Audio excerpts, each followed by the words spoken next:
이강민의 잡지사 12월 호 12번째 페이지 잡지사 최초의 메가 히트 콘텐츠 그 치트키를 저희가 오랜만에 한번 써보려고 합니다. 박광일과 몽골과 박광일의 만남 박몽일 선생님과 함께합니다. 어서 오세요. 안녕하세요. 박광일입니다. 자, 고려 무명국왕전 킹어게인 지난 시간 광종까지 저희가 3명의 왕들을 연이어서 만났는데요. 잠시 좀 한 템포 쉬면서 또 후대 왕들을 만날 날을 좀 기약해 보기로 하고요. 저희가 이제 킹어게인 하는 와중에 아주 반가운 소식이 하나 있었습니다. 어떤 소식이 있나요? 어떤 소식이냐. 잡지사 네. 최초의 메가히트 콘텐츠. 노잼 고려사의 오명을 씻어주고 원 간섭기를 재조명했던 화제의 콘텐츠. 쿠빌라이 칸을 만난 원종편이 100만 뷰를 그 사이 달성했습니다. 저도 이제 드디어 100만 유튜버가 되는 건가요? 100만 유튜버. 예, 당당하게 말씀하셔도 될 것 같고. 네. 최근에 막판 스포트가 좀 있었거든요. 그러니까 저는 사실은 이 콘텐츠가 그렇게 인기가 있을 거라는 것들을 전혀 생각하지 못했던 부분들이 있었습니다. 근데 의외로 많은 분들이 봐주시고 또 재미있게 생각하시고 또 물론 거기에 대한 또 다양한 의견들도 제안을 해주셨는데 네. 저로서는 이걸 하면서 좀 신기한 부분들도 있었지만 약간 또 뿌듯한 느낌도 있는 것 같습니다. 소감을 이렇게 네. 말씀해 주시네요.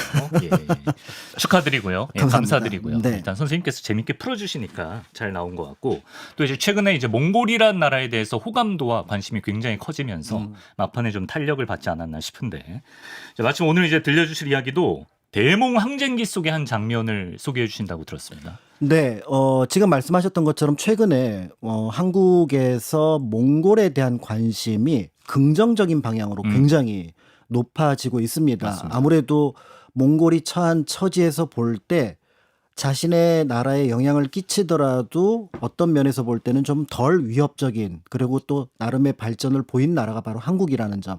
그래서 이제 경제 시스템이라든지 산업 구조라든지 아니면 자연에 대한 여러 가지 어떤 체계라든지 이런 것들을 한국에서 도입을 하고 있어서 네. 이제 몽골에 다녀왔던 분들이 한국의 편의점 같다, 한국의 뭐 어떤 쇼핑센터 같다, 신도시 같다. 이런 느낌들을 많이 얘기를 하셔서 그 자체로도 어떻게 보면 또 긍정적이기도 한데 네. 또 최근에 이제 뭐 방송 등을 통해서 보면은 몽골 사람들 체력 피지컬 아시아에서 또 굉장하다라는 사람들이 감탄했죠. 것들을 예. 이제 표현을 했고 사실은 어느 정도 그 전부터 체감을 하고 있었잖아요. 네. 예를 들어 이삿짐 센터에 오시는 분들 중에서 제일 무거운 짐 나르시는 분들이 나중에 보면은 몽골 분이었다. 몽골 분들이 이 사업체에 많이 맞습니다. 와서 일을 하고 계시고 또 굉장히 성실하게 또 잘하신다고 그렇죠, 하더라고요. 그렇죠. 예. 그래서 거기에 대해서 이제 궁금해했던 부분들이 있어서 아니 이제 조심스럽게 과거에 이제 안 좋았던 역사를 이제 소환을 하면은 저런 힘이 센 몽골 사람들하고 싸웠던 고려 사람들의 느낌은 어땠을까? 조상님들 어떤 싸움을 하신 겁니까? 뭐 이런 댓글. 그렇죠, 그렇죠. 그러니까 대몽항쟁기 한 40년 있고 또 몽골 간섭기 한 80년 있고 또 그 외에도 티격태격했던 것 같으면 한 150년 가까이 어쨌든 악연 쪽에 가까운 역사를 가지고 있었는데 그거를 버텨냈던 고려가 정말 대단하구나라는 것들을 느끼게 되고 맞습니다. 또 한편으로 전 세계에서 가장 채식 비율이 높은 나라 사람들과 한국. 예. 그다음에 가장 육식 비율이 높은 나라 사람들이 만난 것도 또 어떻게 보면은 몽골하고 특이하네. 또 한국의 만남이기도 하거든요. 네. 이제 그런 면에서 볼 때 이제 몽골에 대한 관심이 긍정이든 또 역사를 통해서든 소환되면서 관심이 높아지고 있는데요. 그런 면에서 이제 그 중에 이제 대몽항쟁기 우리가 보통 1231년부터 시작해서 1270년까지 한 39년 또는 이제 삼별초난까지 치면은 73년까지 네. 좀 한 42, 3년 정도의 항쟁기를 보고 있는데 네. 이 시기에 대해서는 역사를 볼 때 대체로 소략하는 경향이 있는 것 같다라는 느낌이 듭니다. 그리고 이 시대 대몽항쟁기에 대해서는 비판, 비난이 주를 이루고 있어요. 네. 가장 대표적인 비판은 아니 전쟁을 책임져야 될 정부가 네. 강화도로 갔죠. 1차 침입 이후에 바로 강화도로 네. 피란을 가잖아요. 네. 그러니까 이른바 백성들은 내버려 두고 혼자 도망간 정부라는 것이 하나가 그렇죠, 있고 그렇죠. 예. 그다음에 두 번째는 그 피해 과정을 얘기를 할 때 많은 사람들이 어려웠어요, 힘들었어요 얘기도 하는데 거기에 항상 덧붙이는 게 예를 들어서 대장경이 불에 탔다 부인사했던 맞습니다. 대구에 예. 그다음에 황룡사가 그때 불에 탔다. 맞아요. 예. 그래서 나중에 이제 임진왜란하고 섞어서 이제 시험 문제도 자주 등장하는 언제 잘 그 골라야겠네요. 소실된 국가유산인가 이런 것들이 얘기가 나와서 네. 의외로 그 시대의 항전, 항쟁, 전투에 대해서는 얘기가 없는 편인 것 같습니다. 어쨌든 뭐 치열하게 굉장히 선조들이 싸웠을 텐데. 그렇죠. 그런 면에서 볼 때 실제로 이 전투들은 대체로 우울하게 다가오는데 네. 놀랍게도 그러니까 몽골의 침입 과정을 뭐 6차 또는 9차로 보는데 대체 이제 6차로 좀 축약해서 본다고 한다면은 네. 그 6차 전투 중에서 우리가 이긴 전투도 있다라는 거죠. 그러니까 대규모로 들어온 게 6번이라는 거예요? 6번이죠. 작은 전투는 그것까지 치면은 뭐 9차로 나눠서 보기도 하고 또 열 몇 번으로 나눠서 보기도 하는데 그 중에 우리가 이긴 경우도 이긴 있다? 게 있습니다. 아, 바로 그래요? 2차 전투는 우리가 이겼다고 평가해도 좋을 것 같고요. 네네네. 그 고려의 결정적인 승리를 거둔 곳이 당시로서도 덜 알려진 그리고 지금도 덜 알려진 용인에 있는 네. 처인성 처인성이라고 하는 예. 아주 작은 곳입니다. 지금 용인 처인구 맞습니다. 있는 그쪽이죠. 그래서 이제 예. 용인이라는 말 자체가 태종 때 이름이 만들어졌는데 네. 그 동네 두 개 고을이 합쳐지거든요. 용구현, 그다음에 처인현. 용인. 그래서 용인이라는 이름이 만들어졌으니 예. 사실은 용인에서도 굉장히 중요한 곳이고 또 지금 처인구의 행정구역 이름을 갖고도 있는데 네. 이 공간에서 일어났던 전투는 굉장히 대서특필해서 그러니까 6번의 전투 가운데 한 번은 이기기도 했지만 네. 더 중요한 거는 우리 역사의 전투 사상 네. 또 어떻게 보면 승전 사상 적장을 사살한 경우는 이게 거의 유일에 가깝습니다. 처인성 전투에선 적장을 사살했습니까? 그렇습니다. 그래서 적장이었던 뭐 살레탑이라고 하는 살리타 또는 살리타이라고 살리타이 표현하는 이 적장을 사살했는데 예. 이 부분도 너무 간략하게 되어서 앞뒤 내용과 함께 그 전투 상황들을 좀 구체적으로 살펴보면 좋을 것 같습니다. 예. 그러니까 이제 우리가 외침을 받았을 때 이긴 전투에 대해서는 우리가 알고 있는 게 꽤 있지만 네. 적장을 사살한 게 굉장히 특별한 경우라는 거죠. 그렇죠. 그러니까 우리가 그 역사상 뭐 3대 대첩 꼽을 때 뭐 살수 대첩, 그다음에 규주 대첩, 그다음에 뭐 한산 대첩 이렇게 꼽기도 하잖아요. 네. 그런데 이 모든 전투에서 적장, 예를 들어 살수 대첩에서 우중문이나 우문술, 그다음에 규주 대첩에서 소배합을 잡아서 죽이지 못했습니다. 그냥 몰아낸 건가요? 그렇죠. 한산 대첩에서도 도망가 버렸죠. 왁기 작가가. 예, 가까스로 그러네. 도망을 가긴 했습니다만. 네. 그리고 꼭 그 3대 대첩이 아니라고 하더라도 우리가 승전했던 수많은 전투들, 병자호라는 말할 것도 없고 임진왜란은 어떻게 보면 우리가 좀 이긴 느낌의 전쟁이잖아요. 네네. 그런데 거기에 그 참전했던 일본의 뭐 가토라든지 고니시라든지 구로다라든지 그러네. 우키다 중에서 누구도 그러네. 떠오르는 사람이 전투에서 전사했거나 우리가 포로로 잡았다라는 사람이 없습니다. 그러네요. 그런데 이런 것들을 넘어서서 총사령관, 네. 그러니까 총사령관을 우리가 사살했다. 살리타이가 총사령관입니다. 총사령관입니다. 그렇기 때문에 예. 이 부분에서 어떻게 보면은 굉장히 역사에서 대서특필을 해야 되지 않을까 생각이 들고요. 네. 역설적으로 제가 그래서 우리가 전쟁 중에 있었던 상황에서 적의 순회를 사살한 경우가 있는가를 찾아봤더니 네. 1909년 10월 26일 1909년이요? 안중근 의사가 11.6. 이토를 하얼빈에서 사살한 그러네. 게 이토는 적장이죠. 그렇죠. 예, 적장이라고 이토는 볼 수가 적장이죠. 있잖아요. 예. 안중근 의사는 전쟁 중이라고 예, 예, 봤으니까 예. 대한의군 참모중장으로서. 네. 그러니까 이게 오히려 가장 그러네. 적장을 죽인 사례에 가까울 뿐 실제로 다른 전쟁에서는 그런 예를 볼 수가 없다는 점에서 그러네요. 이 진짜. 2차 전투, 그러니까 살리타이가 죽었던 이 전투는 한 번 더 살펴볼 필요가 있고 더불어서 평가할 의미가 있지 않을까라는 생각이 들고요. 네. 더불어서 살리타이가 그런 생각을 합니다. 이 사람 좀 약간 그 이름만 사령관 아니야? 별로 그냥 몽골 내에서는 안 유명한 사람 아니야? 그렇죠. 네. 그렇죠. 그렇게 생각할 수가 있는데 네. 사실은 이 그 2차 침입이 있기 전까지 그 고려는 몽골하고 몇 번의 어떻게 보면은 전투와 조금 안 좋은 사건들이 있었습니다. 그래요. 첫 번째로 그러니까 몽골하고 만났던 게 강동성이라는 곳에 거란족이 도망쳐 왔을 때 그때 고려가 이 거란족이 9만 명이 넘었어요. 그러니까 이들을 막아야 되는데 노략질을 하는데 그때 몽골도 이 거란족을 어떻게 보면은 그 패퇴시키고 네. 절멸시키기 위해서 쫓아왔거든요. 네. 이때 만났는데 이때 그때 몽골과 고려가 만났다고요? 그렇죠. 이때 이제 고려에서는 뭐 예를 들어서 이제 그 김치려 장군이 갔지만 네. 몽골에서 왔던 그때 사령관이 누구냐면 살리타이입니다. 그때요. 이미 그때 어떻게 보면 좀 악연의 시작인데. 악연의 시작이죠. 그때 살리타이가 있었구나. 그리고 나서 나중에 저고요가 그 몽골 사신이 돌아가면서 죽은 뒤에 몽골에서 본격적으로 고려에 대해서 전쟁을 선포했고 저고려가 몽골의 사신인데 죽었어요? 돌아가다가 네. 국경 지역에서 고려 의문의 죽음을 의문의 죽음을 당합니다. 고려가 죽인 게 아니고? 이거는 예. 이제 역사 연구자들에 따라서 예. 이거는 여진족이 죽였다.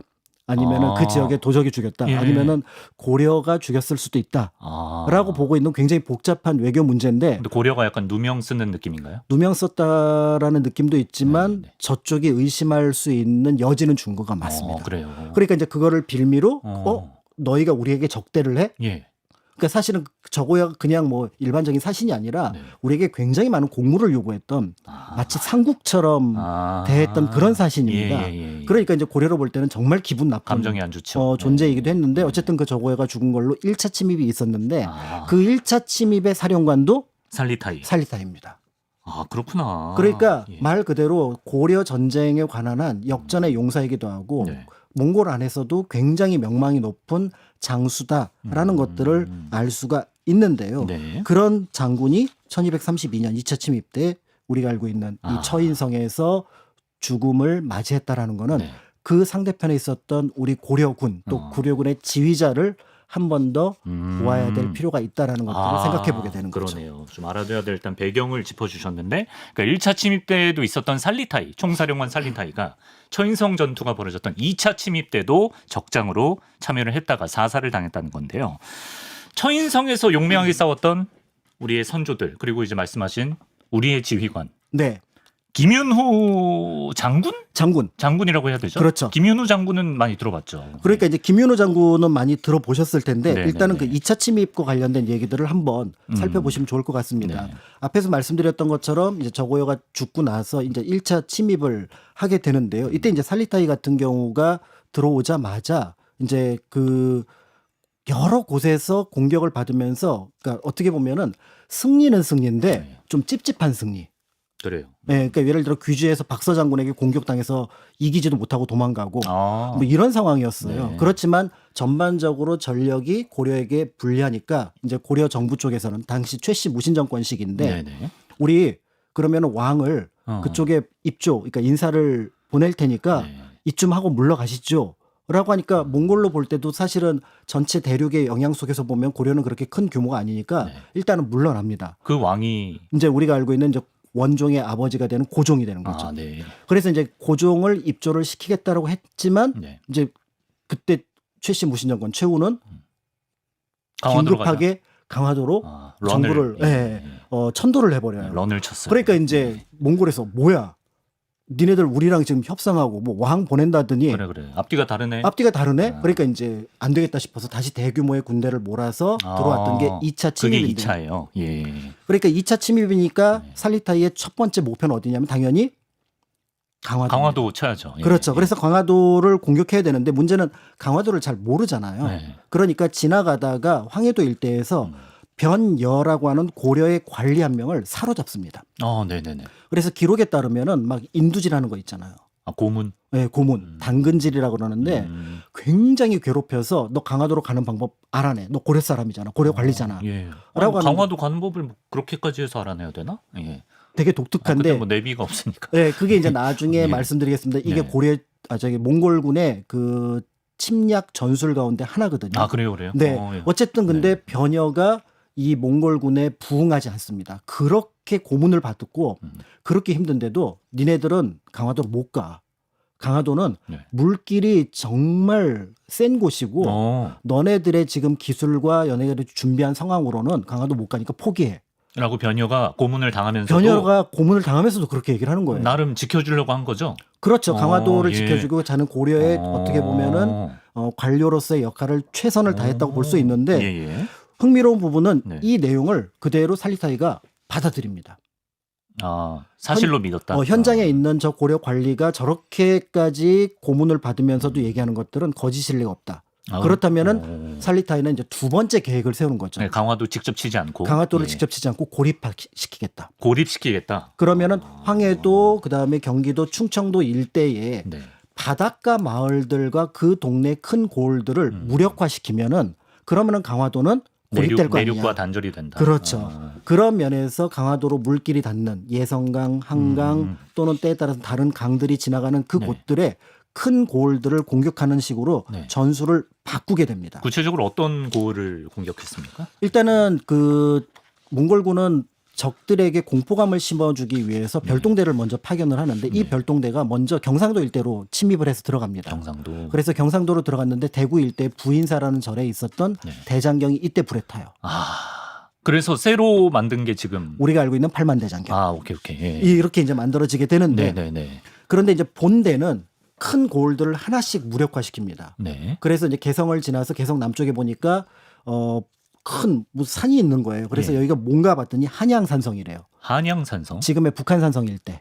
그렇습니까? 여기를 일단은 먼저 함락을 하고요. 네. 그리고 나서 함양산 밑에서 바로 보니까 당시는 이제 주장성이라고 불렀는데 네. 지금의 남한산성 일대에 광주산성이 있었습니다. 그러니까 개경을 포함하는 가장 큰 고을이 양광도인데 네. 양광도의 가장 중심이 되는 게 광주거든요. 예. 그러니까 이 광주를 함락한다. 양광도가 사실상 지금 뭐 경기도라고 경기도죠. 보는 거죠. 예. 그래서 이 광주산성을 공격했는데 네네네. 여기에서 몽골군이 전혀 예측하지 못한 상황을 만나는 거예요. 어떤. 광주산성이 함락이 안 돼요.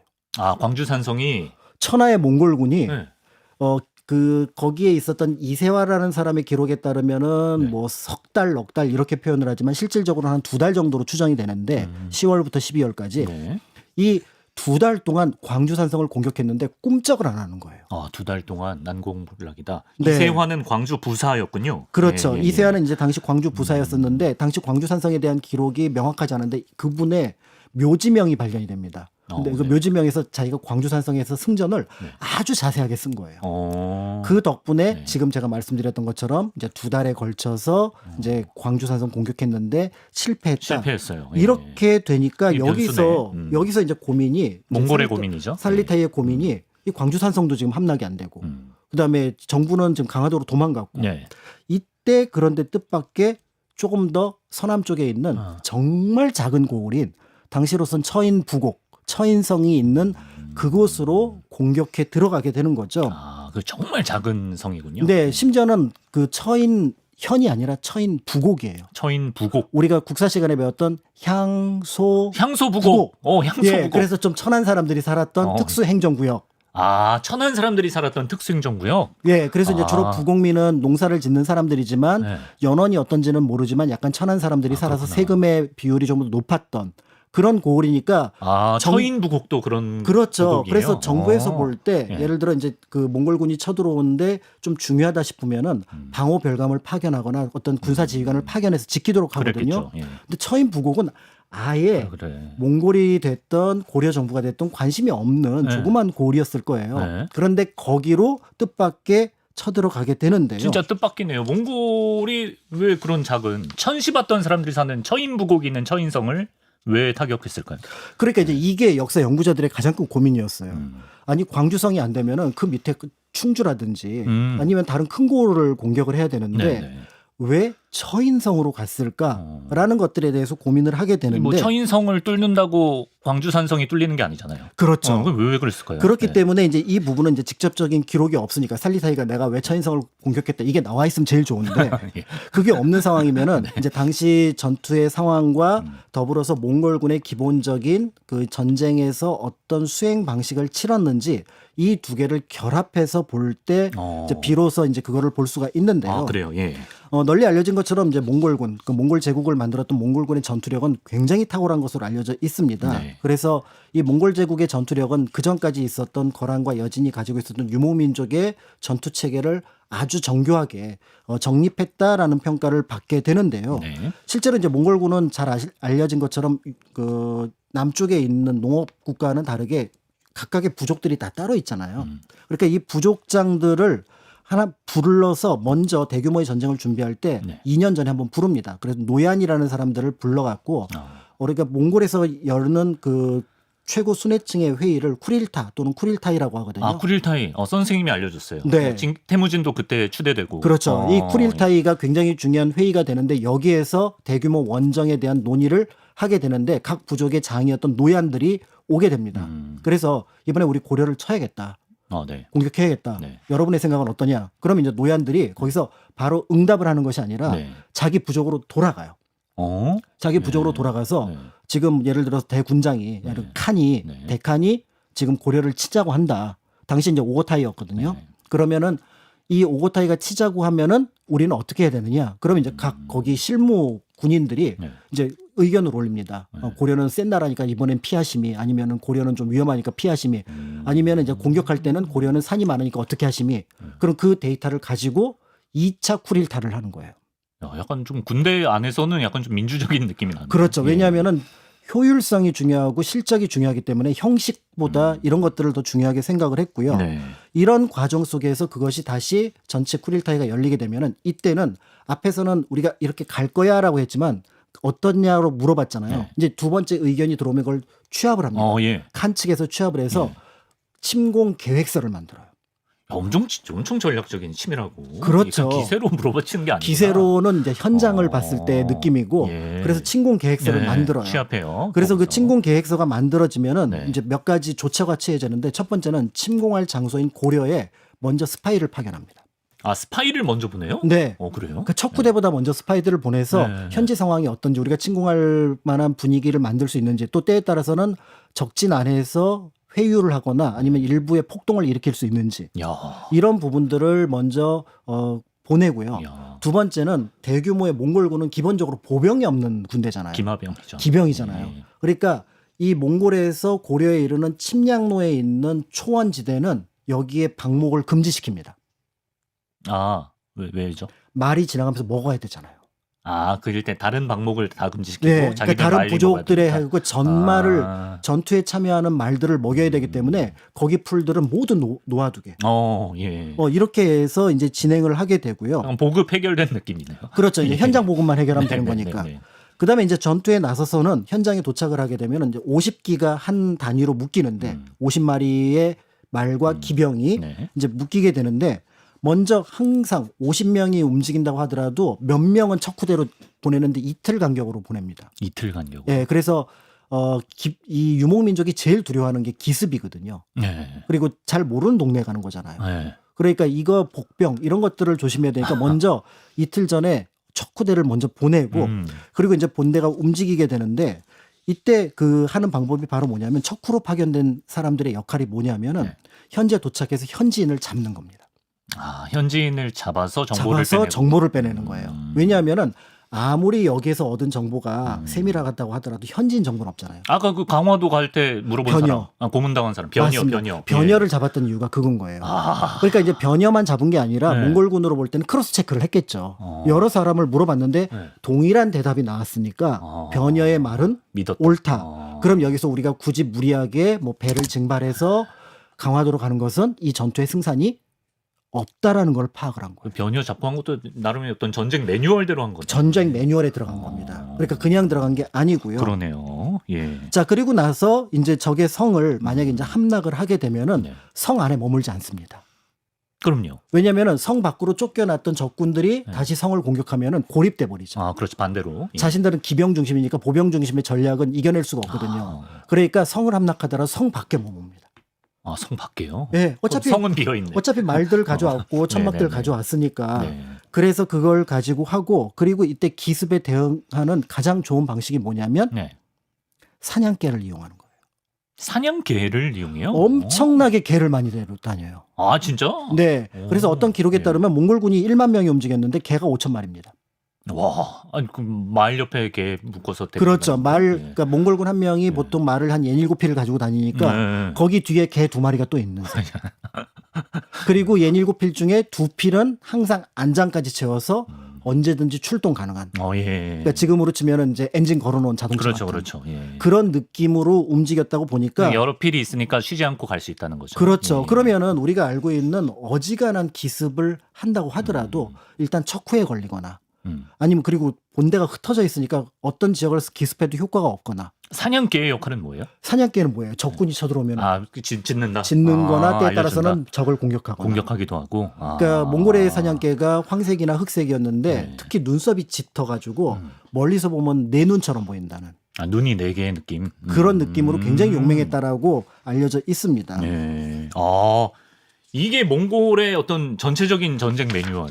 그렇죠. 그거를 고려 침입할 때도 그대로 적용을 했던 거네요. 네, 그래서 이거는 이제 큰 작전에 해당하는 거고 문제는 이제 작은 작전, 그러니까 실제로 공성전에 들어갔을 때의 역할이라고 볼 수가. 공성전에서의 어떤 전략 전술도 궁금한 그렇죠. 게 피지컬 아시아에서 이번에 화제가 됐던 게 몽골 팀이 공성전 미션에서 성문 부수는 건 기가 막히게 잘하는데 네, 성문 닫는 거는 또 되게 서툴러가지고 사람들이 이거 역사가 남긴 DNA인가? 맞아요. 이런 얘기를 아까 했었거든요. 말씀드렸잖아요. 제가 공격해갖고 네. 함락하는 거는 잘하지만 네. 지키지 않는다. 지키는 걸 못하더라고. 성을 지킬 이유가 예, 없어요. 예, 그들은 예. 성을 버리고 다시 다른 공성할 장소를 찾아가게 되는데 공성법도 궁금한데요. 예.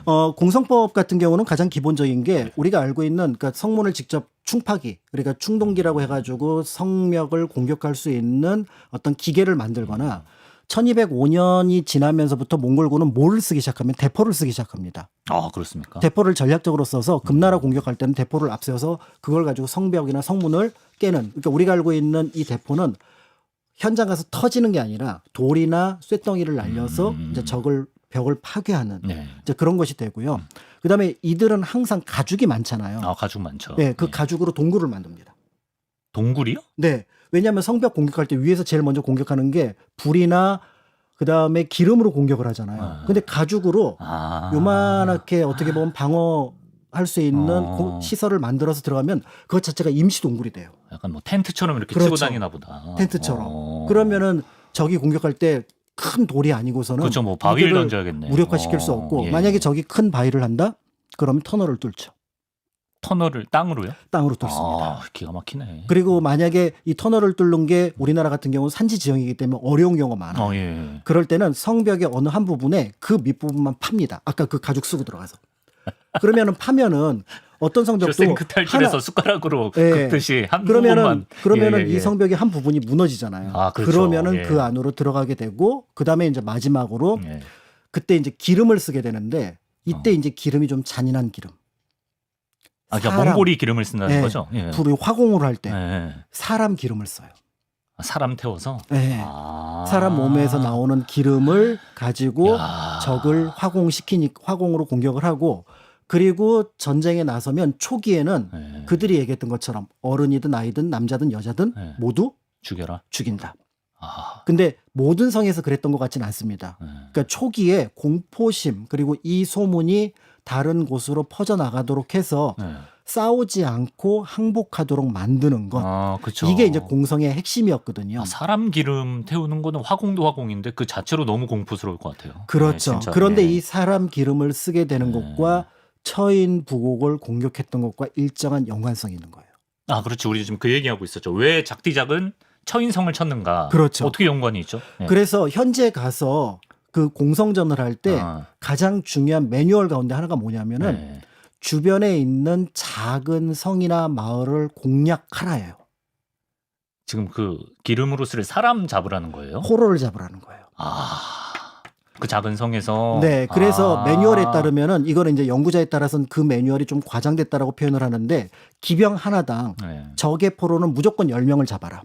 그렇습니까? 네, 적의 포로를 10명을 잡으면 예. 그들의 첫 번째 목적은 뭐냐면 동서양을 막론하고 성벽은 전부 다 뭐가 있냐면 해자가 있잖아요. 해자. 예. 그럼 해자를 흙으로 메우는 이때다 죽어요. 그 사람들을 흙 메우는데 쓰는 거죠. 그렇죠. 예. 흙 메우는데 쓰도록 뒤에서 예. 화살 놓고 있고 예. 좀 칼 들고 있으면은 죽는 줄 알면서도 어쩔 수 없이 하잖아요. 포로들을. 포로들은. 예. 그다음에 두 번째는 적들이 그 몽골군들이 고려에서 제일 무서워하는 무기가 바로 그냥 활이잖아요. 네, 활. 그러면 활 앞에 사람들을 고려군들을 먼저 앞에 고려 포로들을 쭉 세우는 거예요.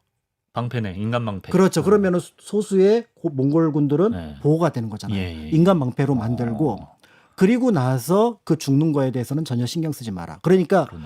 이 처인 부곡을 공격하게 되면서 또 다른 이제 그 장점 뭐냐면 큰 성 주변에 여러 가지 물자들이나 인적 자원이 오고 갈 거 아니에요. 네. 근데 주변 성들을 전부 다 공략해 버리면 이 대성이 고립돼 버리죠. 그렇죠. 예. 그러니까 이런 것들을 노려서 몽골군의 매뉴얼 안에 작은 도시나 마을이나 성을 공격해라.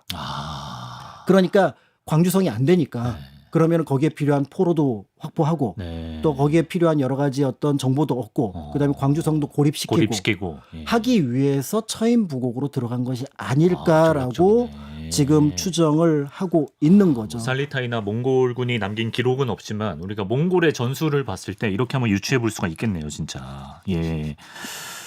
좋습니다. 그럼 몽골군은 정말 치밀하게 매뉴얼대로 들어왔다라고 봐야 될 것 같고, 반대로 이제 처인 부곡 입장에서는 아니 몽골이 우리까지 들어와? 이거 예상 못했을 것 같은데. 그렇죠. 여기까지 왜 들어와? 네. 물론 이제 물길을 용인을 지나서 연결됐다라고도 하지만 네. 굳이 여기까지 들어올까라는 생각이 아마 그 처인 부곡 백성들에게는 청천벽력. 방비가 전혀 안 됐을 것 네, 같은데. 심지어는 그 처인성 자체가 흙으로 쌓은 성이에요. 그리고 주변 둘레가 350m 정도 됩니다. 조금 답사를 다녀보시면 아시겠습니다만은 네. 어지간한 읍성이나 산성은 전부 다 1km가 넘어요. 둘레 350m. 네. 진짜 작네. 사각형이에요. 어. 그것도 평지에 있어요. 어. 산에 기대고 있는 게 아니고. 평지에.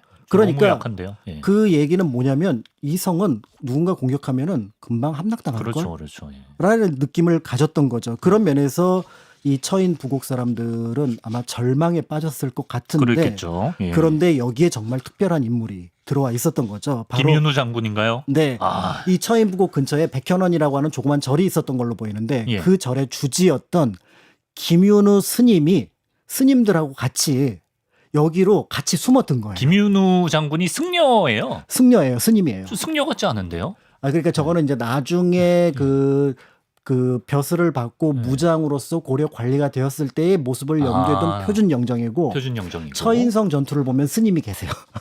처인성 전투를 민족 기록화 있잖아요. 네. 거기에 보면은 이제 스님이 승복 입고 이거 있어요. 화살 쏘고 있는 장면이 승려. 네, 예. 나오는데 네네네.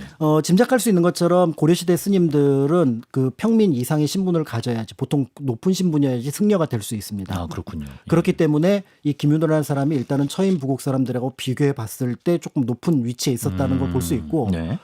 불행인지 다행인지 어지간하면 고려 정부에서 이제 그 전투가 일어나면은 그 사람들 보고 전부 다 근처 상으로 숨어 들어가라. 그걸 입보라고 얘기를 합니다. 네. 그렇게 하는데 이 처인 부곡에는 그런 어떤 군사 지휘관도 보내질 않은 거예요. 네. 그러니까 결국은 김윤호 스님이 여기 갔을 때 내가 지휘관을 해야 되는 거예요.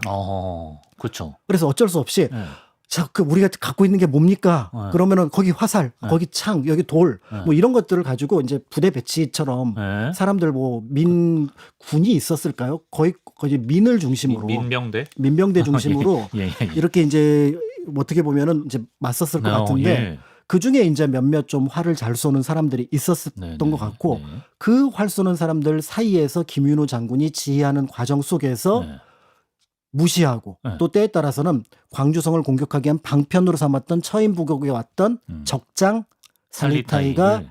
화살을 맞고 전사를 합니다. 활에 맞아 죽어요. 아 이거 어떻게 이겼지? 그러니까 적장이 죽으니까 그냥 기세가 꺾여서 그렇죠. 질 수밖에 없는 거네. 적장이 죽는다라는 것들은 전쟁의 패배를 뜻하는 의미를 갖고 있거든요. 활은 누가 쐈나요? 그래서 이제 이 부분에 대해서 고려 정부에서 나중에 이제 살리타이가 돌아가고 나서 너무 신기하잖아요. 아니 그 몽골의 총사령관이 죽었어? 그렇죠. 상 줘야지. 누구야? 고려에서? 고려 정부에서. 나라에서. 예. 그래서 김윤우한테 상을 내립니다. 그렇죠. 무공훈장. 그 이제 예. 고려사에 나오는데 김윤우 당신은 적장을 화살로 죽였으니 정말 대단하다. 상장군 벼슬을 내리겠다. 아 상장군 승려를. 예. 네, 이렇게 했더니 이제 예. 김윤우 스님이 뭐라고 얘기를 했냐면 네. 내가 공을 세운 건 맞지만 적장을 죽이진 않았습니다. 그때 내가 화살을 들고 있지 않았습니다. 활을 들고 있지 않았습니다라고 얘기를 하는 거예요. 이거 약간 뭐 비유법인가요? 실제로 안 들었다는. 그래서 이게 부처님이 들었다는 건가요? 이게 뭐. 이제 예. 논쟁의 여지가 있는데 김윤우가 어떤 의미에서 보면은 겸손의 뜻으로 표현을 했다라고 보기도 하고 네. 이 맥락이 너무 그 팩트 중심이잖아요. 네. 그러니까 고려 정부에서도 당신이 쏜 건 아니야? 그런 얘기를 한 거죠. 예. 그랬더니 그러면은 네. 그 상장군은 좀 그렇고 조금 낮은 섬낭장이라는 벼슬을 줄게. 그래요? 예. 라고 해서 김윤우가 그러면은 받겠다. 이거는 지휘관으로서 받는 거죠. 야, 사실이 궁금하네, 진실이. 네. 그래서 아마 추정컨대 김윤호가 이끌고 있었던 일군의 궁수, 화살을 쏘는 부대가 네. 적장의 위치를 정확하게 파악을 하고 네. 그쪽으로 집중 사격을 하는 과정 속에서 살리타이가 죽지 않았을까. 지금 이게 아마 이제 합리적으로 해석이 가능한 부분이 아닐까라는 생각이 들고요. 예. 그런 면에서 볼 때 어쨌든 그 얼마 안 되는 부공민 또 얼마 안 되는 승병 얼마 안 되는 사람들을 데리고 네. 어떻게 보면 대몽골 제국의 총사령관을 맞닥뜨려서 성을 지키고 적장을 죽였다라는 거는 우리 역사에서도 높게 평가해야 될 일이 아닐까라는 생각이 듭니다. 이 편 좀 일찍 다뤘으면은 한국을 믿는 100명의 위인들 개사특별위원회 때 들어가고 유력 후보이지 않았을까? 그렇죠. 김윤호라는 분이 들어갔겠죠. 네. 근데 김윤호 장군이 이후에 몽골 침입에도 크게 활약했다고 하던데요? 그렇습니다. 그래서 여기에서 어떻게 보면은 그냥 왜 가수분들 중에서 한 곡 히트하고 원히트 원더. 네, 이렇게 또 이렇게 사라지는 분처럼 우리 역사 속에서도 한 번 이름이 날렸다가 그 다음에는 그 행적을 또 찾기 어려운 한 번 분들 이름 날리기도 어렵고. 어렵죠. 예, 그렇죠. 예. 그런데 예. 사실은 이 김윤호라는 분이 이분이 보통이 아니었구나를 그 다음 내용에서도 역사에서도 확인할 수가 있습니다. 예, 이때부터는 예. 이제 승려가 아니라 김윤호 장군으로 불러야 될 것 같은데요. 예. 이제 몽골의 5차 침입 때 정부에서 파견하는 방호 별감으로 충주성에 들어갑니다. 그러니까 충주는 대읍이잖아요. 네. 이 5차 때는 이제 속절없이 밀릴 때예요. 고려군이. 그러니까 충주까지 이제 몽골군이 쳐들어왔던 거죠. 네. 그러니까 충주성에서도 예전에 그 처인 부국에서 했던 것처럼 이제 그 군사들을 재배치시키고 예. 그 백성들을 재배치를 시켜서 적극적으로 막아내니까 70일 동안 70일 동안. 이 몽골군이 이 충주성을 함락을 못 시킨 거예요. 아. 그런데 문제는 몽골군만 위기에 빠진 것이 아니라 충주성 안에 보니까 네. 여기도 이제 사기도 떨어지고 그쵸. 먹을 예. 것도 없고 그다음에 어떻게 보면 화살도 떨어지고 네. 병장기도 좀 이제 어떻게 보면은 이제 좀 많이 없어지고 이런 상황이 됐던 거죠. 네. 이때 김윤호 장군이 뭐라고 얘기를 하냐면 군사들에게 만약 네. 여기서 싸워서 이긴다면 내가 약속한다. 당신들 귀천을 가리지 않고 관리가 되도록 노력하겠다. 더불어서 네. 지금 여기 노비들 있지 않느냐. 네. 노비들 평민으로 만들어주겠다. 나 그거 말만 하는 게 아니다 하면서 문서를 가져옵니다. 공노비 문서를 가져와서 예. 현장에서 불태워버려요. 퍼포먼스 이거 너무 좋다. 네. 동기부여 퍼포먼스. 그러니까 예. 평민들이나 일정한 관직에 있는 사람들은 승진이나 관리가 되는 거고요. 그렇죠. 그다음에 노비들은 평민이 되는 거잖아요. 최고의 인센티브죠. 여기서 예. 이긴다면 그리고 우리가 70일 동안 싸워서 예. 버텼잖아요. 예, 그렇죠. 그러니까 또 김윤호가 그 노획했던 말과 소 이런 것들 있잖아요. 이런 네. 것들은 원래 장군들이 딱 가지고 있거든요. 예. 나중에 전리품으로 국가에 바쳐야 되니까 예. 이거를 풉니다. 그러니까 그거를 먹고 다시 힘을 내서 결국은 이 충주성에서 몽골군이 이기지 못하고 물러갑니다. 돌아가요. 그러니까 처인성에서의 승리가 우연이 아니었다라는 것들을 여기서 이분이 다시 한번 확인하게 진짜 되고요. 능력이 있네요. 리더십이 있네요. 네, 진짜. 그리고 이제 마지막 6차 전쟁에서 동북면 병마사로 가서 거기서는 이제 민심을 다독이는 역할로 김윤호 장군이 활동을 하게 되는데 덜 알려진 전투 중에서 바로 인제 한계령 있잖아요. 네. 그 한계령일 때 한계 산성이 있었어요. 예. 여기서 또 몽골군을 물리칩니다. 몽골 킬러예요, 거의 지금. 네, 예, 그러니까 예. 이제 몽골군이 나중에 우리가 알고 있는 쌍성 총관부를 강원도 북쪽에서 끊잖아요. 만약에 이때 인제가 밀렸으면 쌍성 총관부가 훨씬 더 내려왔을 겁니다. 거의 강릉까지. 예. 그런데 여기에서 인제 속초에서 막아내는 덕분에 쌍성 총군가 원산 쪽으로 네. 올라갈 수 있게 된 바탕을 만들었다는 점에서 이후에 이제 몽골군하고 고려 정부가 이제 협상을 하잖아요. 네. 그래서 우리가 알고 있는 이제 고종이 당시 이제 태자였던 원종에게 보내서 이제 가서 예. 이제 우리 강화 협상을 해라. 무신정권도 끝났으니까. 101만 뷰 컨텐츠가 네. 이제 펼쳐지는 거죠. 이제 그래서 우리 예. 이제 더 이상 강화도에 있는 것이 아니라 개경으로 환도를 해야 되는데 그 상황에서는 몽골하고 협상을 해야 된다. 그런데 몽골이 왜 고려에 대해서 유리하게 어떤 입지를 인정해 주었는지를 보면은 이들 6차 전투가 일방적으로 밀린 것 같지만 그 안에서도 적지 않게 적에게 타격과 또 그러네요. 고려라는 나라가 굉장히 강인한 나라라는 것들을 인상을 심어줬다. 그리고 무엇보다도 그렇게 강한 피지컬을 가진 그렇죠. 몽골군하고 맞서서 맞서서. 밀리지 않았던 네. 이 고려의 장군들이나 백성들을 보면은 군사들이나 백성들을 보면은 고려가 참 대단한 나라구나. 몽골 입장에선 껄끄러운 애들이다 이런 생각할 수밖에 없었을 것 같아요. 그렇습니다. 예. 좋습니다. 자, 이제 마치면서 2차 침입을 막아냈던 우리가 2차 침입만큼은 이겼다고 봐야 된다고 하셨는데 그 의의에 대해서 설명해 주시면 좋겠습니다. 네, 그래서 보통 우리가 강화 협상을 할 때 그 고려가 유리한 강화 협상을 내리는 경우가 종종 있습니다. 그래서 서희, 그 다음에 나중에 조금 다른 사례지만 윤관, 그 다음에 지금의 말씀드렸던 이제 몽골과의 협상 네. 이런 것들을 볼 때 고려가 유리하게 그 협상을 했다라고 평가를 하면서 그 현장에 있었던 사람들을 굉장히 높이 평가를 합니다. 네. 물론 굉장히 높이 평가를 해야 되는데 네. 그 현장에 있던 사람들에게 든든한 지원이 그렇죠. 됐던 것들은 일선에서 그 이전에 승전 그리고 적을 압박할 수 있는 힘을 가지고 있었던 전투 장소에 있었던 언성 군인들, 히어로들. 예, 군인들, 그 다음에 장군들, 그 다음에 백성들, 그 다음에 그를 도왔던 여러 사람들, 이런 사람들이 공이 있어서 그걸 가지고 그렇죠. 어깨에 예, 들고 예. 가서 네. 내가 이분들의 공을 헛되이 하면 안 되겠다. 네. 라고 하고 협상에 나갔던 분들이 서이고 나중에 그렇죠. 원종이 되는 거죠. 그렇지요. 예. 이제 그렇기 때문에 역사의 어떤 흐름들을 볼 때 어떤 우연처럼 어떻게 보면은 임기응변처럼 이겨낼 수 있는 거는 가끔 있을 수는 있으나 이렇게 계속 있을 수는 없다라는 것들을 여기를 통해서 다시 그렇습니다. 한번 확인하게 됩니다. 고려의 힘이고 실력이었던 것 같습니다. 그 부분이. 고려 콘텐츠가 참 재밌습니다. 예, 오늘 방송 보시고 이제 그 101만 뷰의 원종 쿠빌라이 칸 편, 또 국민왕 편도 우리가 다룬 적이 있고 또 무명 국왕전 킹 어게인 시즌 1, 예, 3명의 국왕도 만나보시면 좋을 것 같습니다. 대몽 항쟁기 속 값진 승리의 순간 처인성 전투에 대해 알아봤습니다. 박관희 선생님 말씀 고맙습니다. 감사합니다.